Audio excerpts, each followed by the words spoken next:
Folks, Eric Stakelbeck here. Welcome to the Watchman Newscast. We've been talking so much over the past few weeks about the increase in tensions along the Israel-Lebanon border. It has really turned into a tinderbox as Hezbollah increases its provocations against Israel. We've got a senior Hezbollah commander said over the weekend that in the coming war between Hezbollah and Israel, Hezbollah is going to take the battle into the Galilee.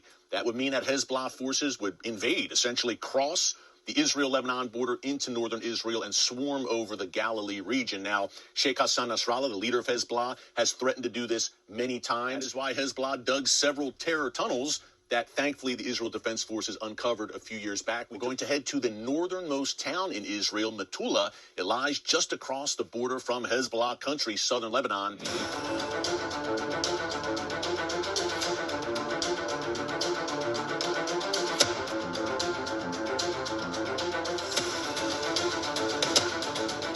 This is where the story is, where we're standing right now, the Israel-Lebanon border. Tell our audience where we are right now and why it is so important. Absolutely, Eric. We're standing over Matula, which is the northernmost tip of Israel, the northernmost town in Israel. Along that road is inside Lebanon. Yeah. The border itself is down further along the tree line. Okay, and it follows around the edge of Matula. Actually, Matula describes the border of Israel. It comes all just where you see the edge of the houses, the edge with the red roofs. There, that's right. Beautiful area, by the way. Beautiful, mountainous. Yeah, if Hezbollah wasn't right over there, it would be perfect. We'd be okay. And then it loops around this way and behind us over here. So we're right now surrounded on three sides by Hezbollah. The Mediterranean coast is out that way. Right. The border comes off the coast, and along that entire border, we have a problem with Hezbollah. But as it turns northward this way, we have an additional problem. Because along here, as it curves around, we have Hezbollah on both sides. Okay, so just one more time. Yeah. On that side, Hezbollah is to the north of us. Gotcha.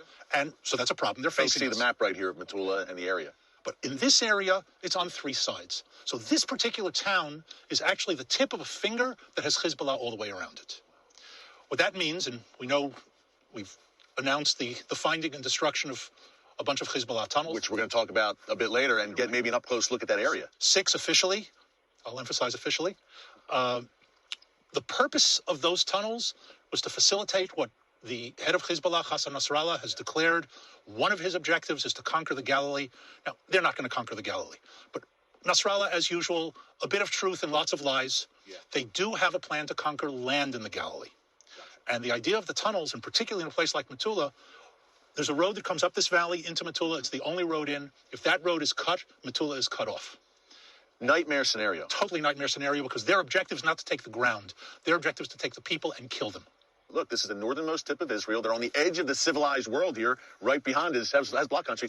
What's life like here in Matula? Could you break down this community a little bit? Talking about a farming community. This land was purchased back over 100 years ago. The Turks were here. It was all Turkish, Ottoman Empire. Then the British and French came in, separated what the French called the Mandate of Syria, which included Lebanon of today. The British called the Mandate of Palestine. Again, a whole story why Palestine, right? But they drew the line around Matula. Okay. And the fields became part of the French mandate. When Lebanon came into existence, now it's Lebanese territory. And here, we talked about the border. It came into existence when? In the 40s. In the 1940s. So people don't realize the modern Middle Eastern map is pretty recent. It's all in the last 100 years. Something I should mention here, because I think it's really important. I mentioned the border before. We talked about it. You know that Israel and Lebanon don't really have a border. How's that? Because a border is a recognized line between two countries. Lebanon doesn't recognize the existence of Israel, so it can't have a border with Israel. We have a UN-certified line that we withdrew to in 2000. And the UN said, as far as the UN is concerned, Israel has withdrawn from all of Lebanese territory. Lebanon has never recognized that we exist on this side of the line. So it's not a border, it's a UN demarcation line. And that's not just Hezbollah not recognizing. I'm talking about the Lebanese government. The Lebanese government, which Hezbollah has kind of co-opted in a lot of ways, But we're talking about Lebanon ever since there's been a Lebanon. Yeah, and what a beautiful, we see the fog rolling in a bit here, Elliot. It's just a beautiful mountainous region. It's a beautiful place to live. It's a vacation spot. Yeah. There are a lot of hotels in Matula. We stayed in one last night. There's a beautiful community center with an ice skating rink, the Canada Center. So this is a place people come to go on vacation. And yet. But that's Israel.